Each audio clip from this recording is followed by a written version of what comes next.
प्रभाग क्रमांक 22 मध्ये 4 उमेदवार आम्ही भाजपकडून थांबलेला आहे आणि होम टू होम जे प्रचार करतो तो प्रतिसाद खूप मोठ्या प्रमाणात चांगला मिळत आहे आम्हाला। लाडकी बहीण योजनेतनं आणि भैयाने आम्ही कामं केलेले आहेत ना, त्याच्या माध्यमातून प्रतिसाद आम्हाला चांगला मिळत आहे। नमस्कार, मी सुरेखा सिद्धराम गायकवाड प्रभाग 22 मधून बोलत आहे।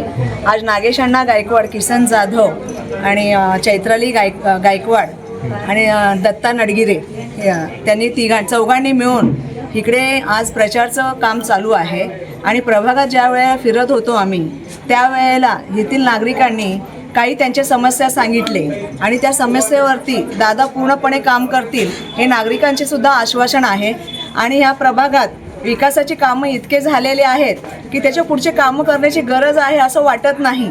तरीही नाल्याचे काही कामं प्रलंबित आहेत, ते कामं लवकरात लवकर वरून केंद्र शासनमधनं त्याचे हे आलेले आहेत आणि ते काम करण्यासाठी आज मी पाहिलेलं आहे तिथे सगळे लोक आले आहेत तिथे बघण्यासाठी, पाहणी करण्यासाठी की तिथे नाल्याचं काम होते आहे की किंवा नाही।